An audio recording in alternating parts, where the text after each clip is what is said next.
My name is Matt, and my friend also involved in this incident is named Matt as well. I'll call him Matthew to avoid any confusion. Anyway, I go to a community college and Matthew goes to a local university. Matthew comes back to his house near where I live about every other weekend or so. Due to these circumstances, there isn't as many opportunities to go out and party, so we just decided to hang out on that Saturday night instead. After driving around a bit, we got to my house at around 7 p.m. I told him that we could get hammered once my mom left the house, as she's the only person that lives with me. She left the house around an hour later to do her thing, and we were going to do ours. As soon as she was gone, we broke out the beer, rum, whiskey, you name it. After our round of drinks, we went down to the basement to play some video games like we've been doing before. Only about a half hour into that, I got an idea to play some basketball at our local park. It was dark out, but the courts at the park had lights, so it was okay. The idea seemed brilliant at the time, but it was far from it. You see, Matthew didn't have his license, so I had to pick him up earlier, meaning that we only had my car to drive. We still thought it would work though, because believe it or not, he was still good to drive. I'm quite the lightweight and he's quite the champ. The park was literally 2 minutes from my house anyway, so it wouldn't hurt.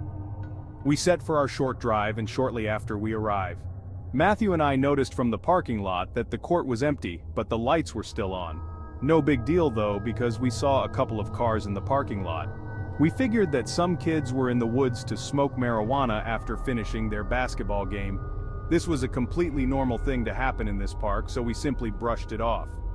We got out to shoot around for a bit, but not even 10 minutes later the lights shut off. It turns out we forgot to push the buttons for the lights, so it wasn't a big deal. The lights turn off every hour unless you push the buttons to reset the cycle. We pushed the buttons, but the lights take about 10 to 15 minutes to warm back up, even if they were just powered off. We messed around for a bit on the court before walking to my car to wait for the lights to turn on. After about 10 minutes of waiting, the lights turned back on. I was the first one to get out of the car. My door wasn't even shut when I turned around and noticed 5 people running full speed at the car.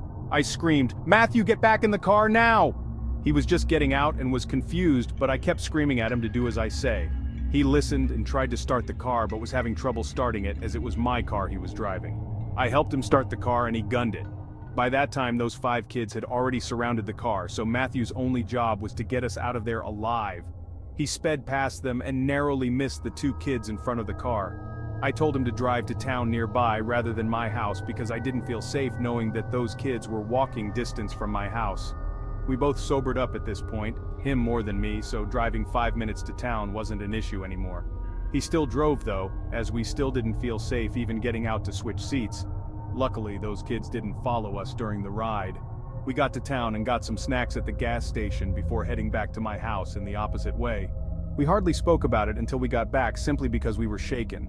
Once inside my house, with all the doors and windows locked, Matthew proceeded to tell me that he saw knives in the hands of those 5 kids. Personally, I didn't see that, but I still believed him anyway. I'm sure I didn't see it because I was so focused on trying to start the car while he was looking out the window. We both had a hard time sleeping that night due to the thought of those kids coming into my house and doing who knows what. Those kids had a plan to hurt, rob, and/or even kill the 2 of us. I didn't want to find out which ones were in store for us. To this day, I will never go back to that park unless a huge group of my friends are there. That's a shame because I used to go to this park all the time growing up. So much for that.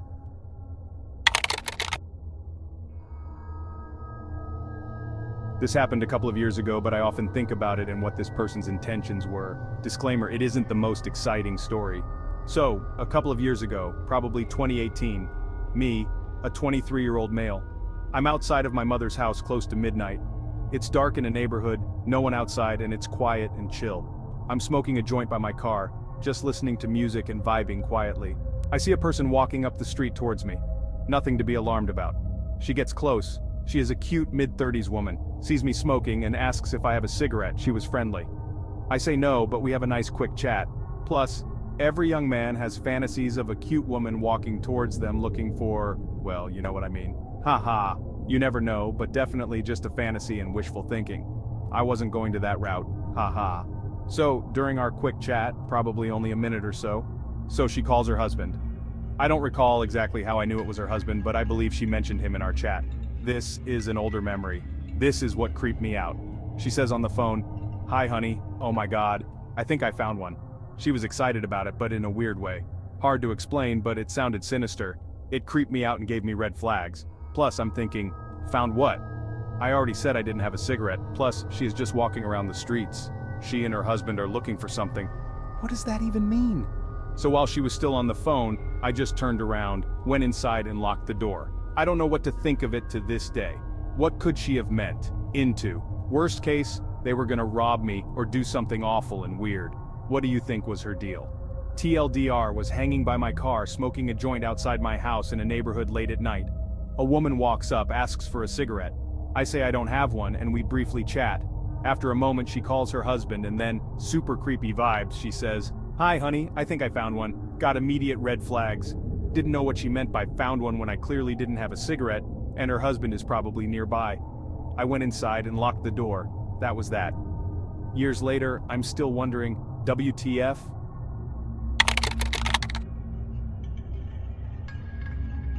I was out to eat with my boyfriend, and the place we were eating at has a live show right next door.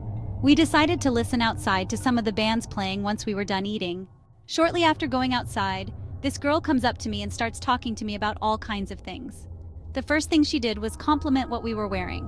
I wasn't wearing anything special, just a plain pink dress with Crocs. She seemed very friendly and continued on a conversation with us, mainly me though.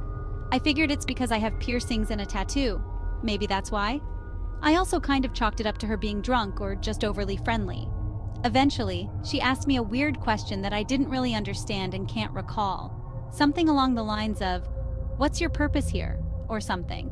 I just remember not understanding what she was asking me and just telling her where I worked because it sounded like that's what she was asking me. She said she works at the strip club in the same town and to come dance. She left abruptly after while texting on her phone and went over to this guy.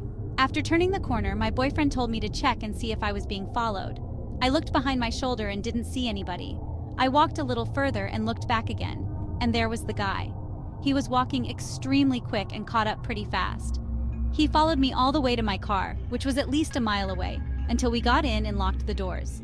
He was just a couple feet away from my car before he turned around. My boyfriend told me to start the car as soon as possible, and once we left, he told me when he passed by them, he heard the girl say to the guy something along the lines of, "She's a little nervous, but," and he had a bad vibe I was being trafficked, or they were gonna try to trick me out. Maybe snatch me up? I don't know. It wouldn't have been very hard for him to do. He was easily at least double my weight as I'm only 100 pounds. He was following with a lot of speed. And I mean, really, what was the motive? Sorry if this is really long, I'm just a little creeped out.